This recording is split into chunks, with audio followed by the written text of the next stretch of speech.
말씀은 10절과 11절 중심으로 해서 말씀을 보려고 합니다. 예루살렘을 사랑하는 자여, 다 그와 함께 기뻐하라. 다 그와 함께 즐거워하라. 그를 위하여 슬퍼하는 자여, 다 그의 기쁨을 인하여 그와 함께 기뻐하라. 여러분, 앞부분과 연결해서 하나님께서 이제 구약의 예루살렘은 불타 없어졌지만 더 구체적으로 하나님을 만나고 죄 사함을 받았던 유일한 장소였던 성전은 모두 다 무너지고 돌 위에 돌 하나도 남김없이 다 없어지겠지만, 이제 하나님께서 인간의 수고와 공로와 노력이 전혀 가미되지 않은 상태에서 구로하는, 그 임신하는 그 고통의 시간과 또 해산하는 고통 없이 단번에 하나님을 만나고 죄사함 받고 용서받고 하나님의 자녀가 되는 길을 여시겠다라고 하는 그 비전을 앞부분에서 이야기했습니다. 우리가 어제 그것을 살폈지요. 예수님이 십자가에서 못 박히심으로 말미암아 단번에 인류의 죄를 깊은 바다 속에 던진과 같이, 그리고 에스겔 골짜기에 있었던 마른 뼈들이 살아나서 군대를 이룬 것 같이, 그리고 오늘 이사야 부분에서 말하고 있는 이러한 모습으로 하나님이 단번에 인류의 죄를 없애고 새 생명의 길을 여신다고 약속한 그 본문 우리가 살폈습니다. 그지요? 이제 오늘 본문을 통해서 보게 되면 예루살렘은 다 불타 없어졌지만 온 세상이 예루살렘으로 변해버리는 거예요.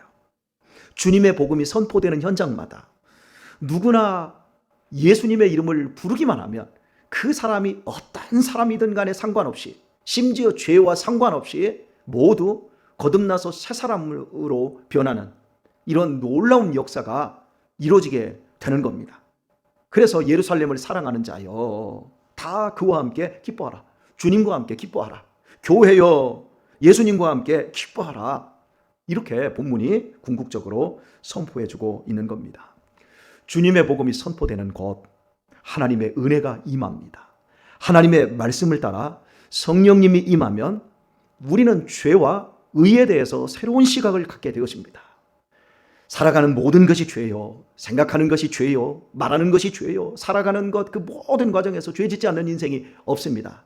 그러면서도 나는 깨끗한 척, 깨끗하다고 사는 것이 인생입니다. 그러나 성령이 우리 안에 임하면 단 하루 만에, 단 그 순간부터 우리의 인식의 변화가 생겨집니다.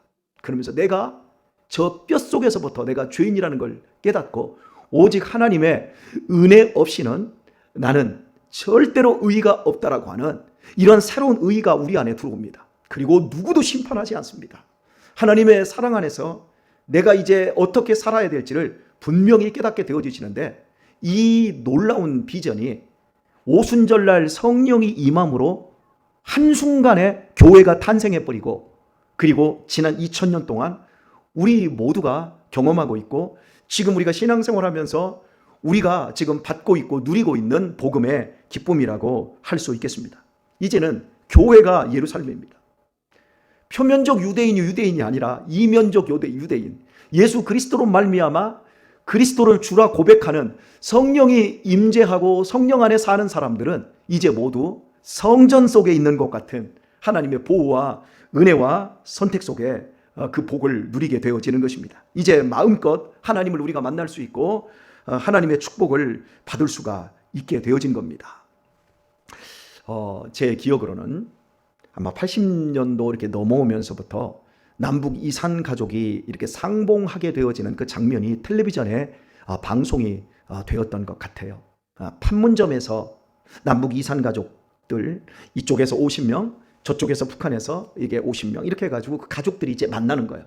그 만날 때 그 제한된 판문점이라고 하는 그 공간 안에서 눈물바다를 이루면서 30여 년에 만난, 여년 만에 만난 그 가족들을 끌어안고 아버지와 아들이 또 엄마와 딸이 또 부부가 만나서 엉엉 우는 그런 장면들 보셨죠. 그래서 조금 더 만나게 하자 이래가지고 이제 남북 이산 가족이 점점 이게 확대되더니 저 금강산에서 이제 버스 타고 들어가서 금강산 호텔에서 2박 3일 동안 만나고 오는 이런 장면들로 이렇게 계속 발전을 했잖아요. 그러면서 햇볕 정책이 이렇게 되어지면서 우리 그 장면들을 보면서 얼마나 감격했어요. 그런데 이제 개성공단이 폭파돼 버리고 그것들이 다 전면 수포로 돌아가 버리고 남북 관계가 땡땡해져서 남북 이산 가족이 더 이상 만날 수 없게 되었지 않습니까? 그래서 이제 만날 수 있는 그 사람들도 나이가 90대가 다 넘어가지고 이제 더 이상 만남에 대한 기대도 없습니다. 그런데요, 여러분, 휴전선이 무너져 내리고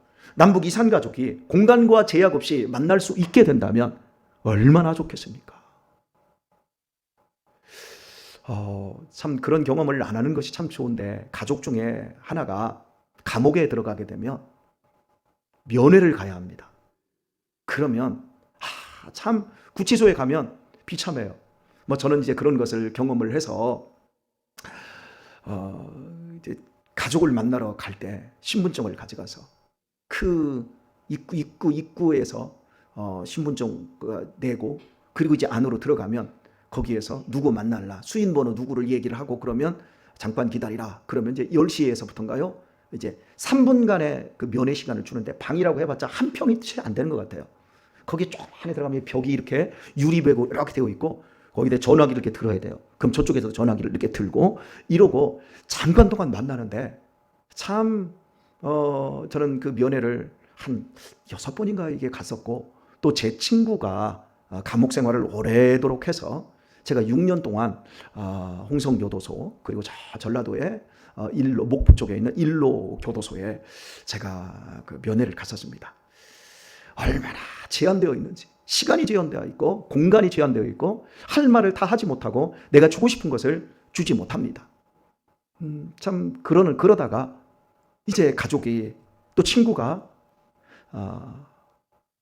나와서 제 결혼식에도 참석을 하고 함께 같이 밥을 먹고 공간과 시간에 제약 없이 함께 만나게 되었던 그 기쁨, 그 감격들을 저는 이 오늘 본문과 연결시켜서 설교할 수 있습니다.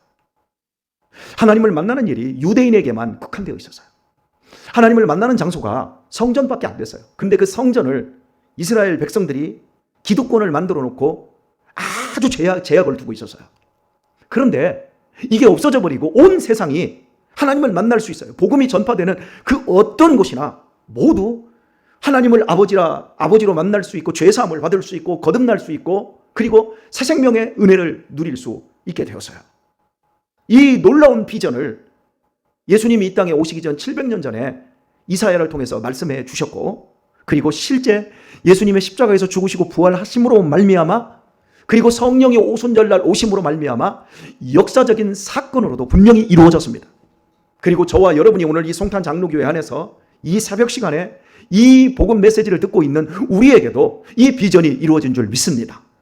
이게 얼마나 우리에게 큰 감격이고 기쁨입니까? 그 말씀을, 그 뒷부분 말씀을 이제 더 보게 되어지면 11절을 보면, 너희가 젖을 빠는 것 같이 그 위로 하는 품에서 만족하겠고 젖을 넉넉히 빤 것 같이 그 영광의 풍성함을 인하여 즐거워하리라. 여러분, 옛날에는 이 젖을 빠는 것이, 엄마 젖을 빨지 못해서 너무나도 고통스럽게 울었어요. 막 어린아이들이 엄마 없을 때 울다가 막 목이 쉬잖아요. 아이들이 하다가 이 목이 쉬면 그러잖아. 예전에 막 다준이가 막, 걔는 원래 목이 허스키 했는데 이제 변성기가 지나면서 목이 굉장히 트여지는 것 같은데, 막 이렇게 어린아이들이 목이 쉬어서 허스키하게 막 우는 것을 보면 참 안쓰럽잖아요. 그러니까 구약 시대에는 아무리 울고 통곡을 해도 하나님의 은혜가 제한되었단 말이에요. 그런데 지금 우리 시대는 구하고 찾고 두드리기만 하면 그 어떤 사람도 하나님의 말씀으로 배불릴 수 있고 성령의 젖을 먹을 수 있게 되어집니다. 그런데 안타까운 건 많은 사람들이 부르짖지 않아요.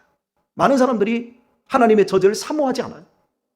그래서 하나님의 은혜는 넘치는데 그 은혜를 너무나도 제한적으로 받는 경우들이 많다라고 하는 걸 참 안타깝게 여기게 되어집니다.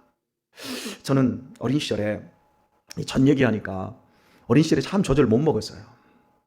굉장히 제한을 두었어요. 그래서 어머니께서 저한테 이런 말씀을 하시더라고요. 여러분이 여러 번 저한테 들으셨으니까요. 제가 유복자로 태어났잖아요.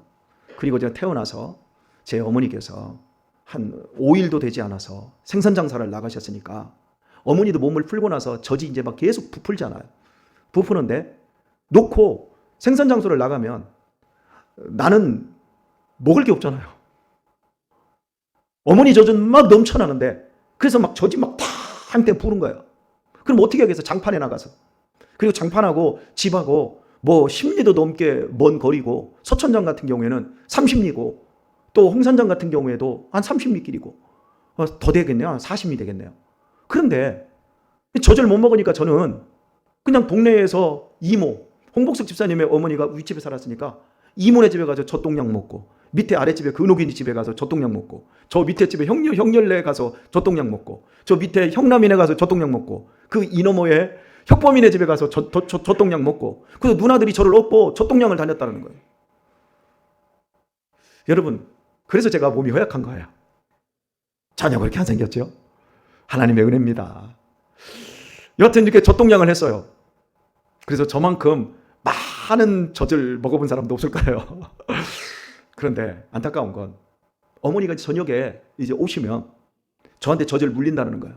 그러면 여자들이 막 젖을 이렇게 부으면 젖이 아프다며요. 그러니까 막 어머니 젖이 막 절절 흘러내리는데 저한테 어머니가 저녁에 와서 젖을 딱 물리면 제가 숨도 안 쉬고 헐떡헐떡거렸다고 그러더라고요. 근데 그 모습을 보면 우리 어머니가 너무너무 애잔해서 젖을 먹이면서도 저를 잡고 어머니가 우셨다. 그런 얘기를 제가 어린 시절에 들었어요.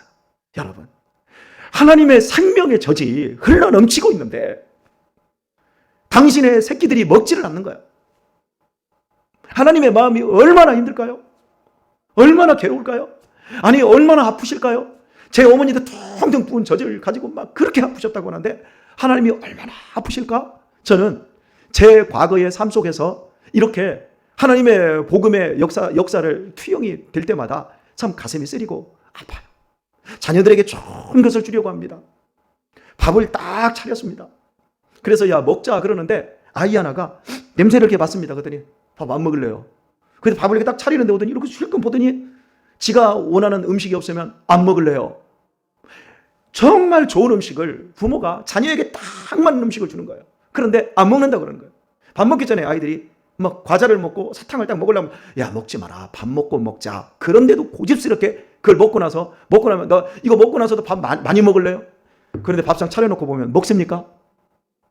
여러분, 이 안타까운 현실, 하나님의 풍성한 은혜, 우리에게 오늘 본문에서 분명히 넉넉히 빤 것 같이 그의 영광의 풍성함을 인하여 이렇게 말씀하고 있는데, 여러분은 넉넉히 빨고 계시나요?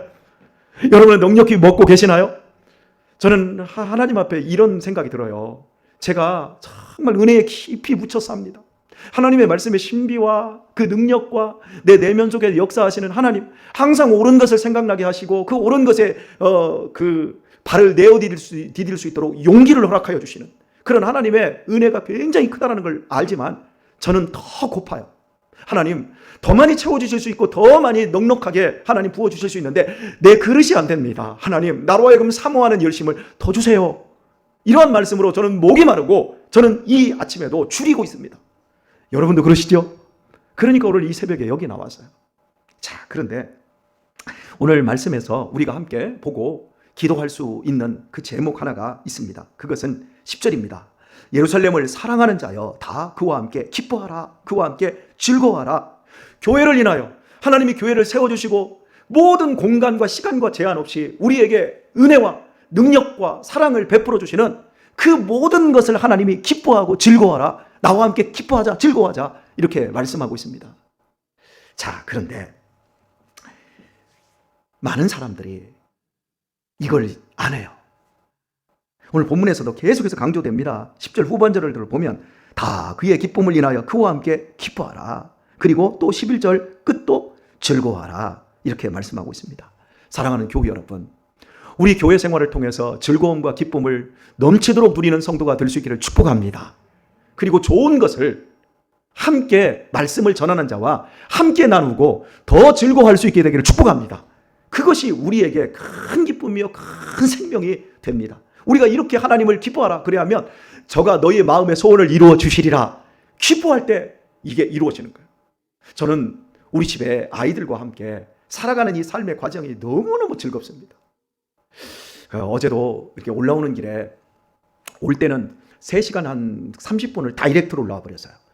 근데 너무 내려갈 때 너무 피곤해서 올라올 때 너무 피곤해서 못 올 것 같아서 제가 꾀를 낸 게 뭐냐면 전화를 여기다 귀 이어폰을 꽂고 할 수 있는 사람들한테 전화를 다 했어요.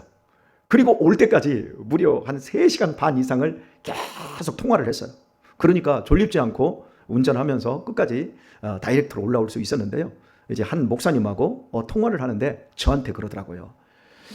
자식들하고 함께 사는 것도 힘든데 남의 자식하고 어떻게 그렇게 힘들어서 사냐고 그러더라고요. 그게 이해가 안 되는 거예요. 남의 자식 아니에요. 내 자식이에요. 그래서 이해를 시킬 수가 없는 거예요. 제가 얼마나 아이들과 함께 사는 게 얼마나 기쁜데 그러면서 어떻게 애들하고 이렇게 국토종단을 하고 국토횡단을 하고 그 많은 시간을 함께 합니까? 이제 그분은 전화하신 분은 지난달에 제가 신방을 갔던 곳이에요. 이번 달이 다음 주에도 한 주 우리 금요일 날 쉬지 않습니까? 그때는 금산 지역에 있는 우리 목사님들 3분을 제가 또 가서 위로하고 선물을 주려고 다 스케줄을 맞췄어요. 근데 갈 때마다 제가 할 수 있으면 우리 애들을 다 데리고 가고 싶어요.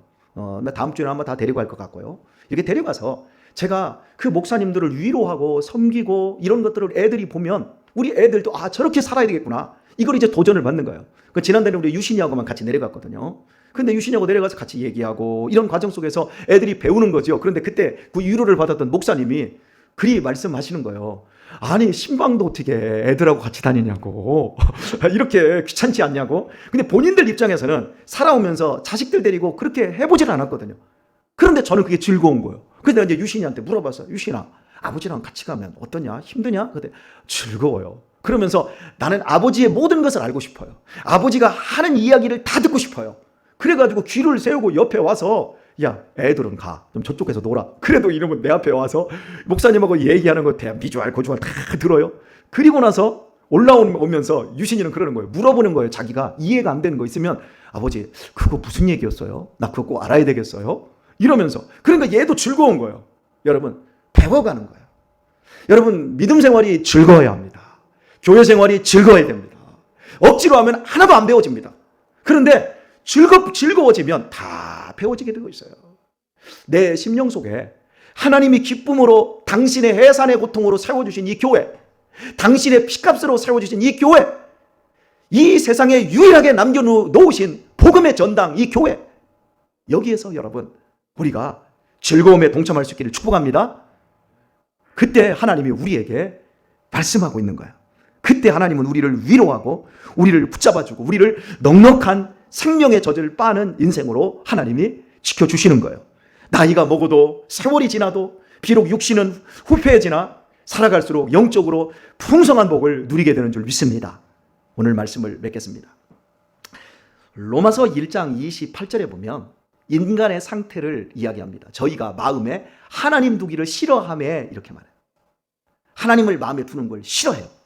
거기에서부터 모든 죄가 만들어지는데 비방하고 불의하고 추악하고 탐욕하고 악독이 가득한 말하고 시기와 살인과 분쟁과 수근수근함과 온갖 악독과 교만과 부모 거역함과 패역함과 모든 죄가 어디에서 발생합니까?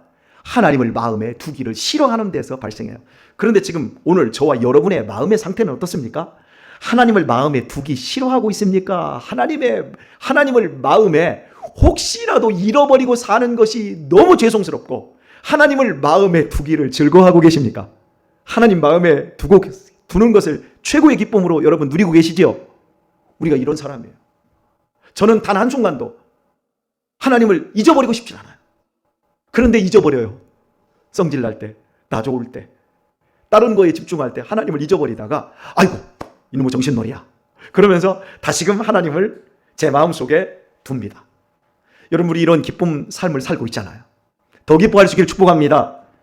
그게 우리를 건강하게 하며 우리의 삶을 넉넉하게 만들어내는 비결이라고 오늘 말씀이 우리에게 약속하고 있습니다. 이하로도 더욱더 기뻐하시고 하나님 안에서 그 즐거움에 동참하는 그런 믿음의 삶의 그 걸음걸음 속에서 여러분을 보는 사람들이 저 기쁨 나도 갖고 싶구나.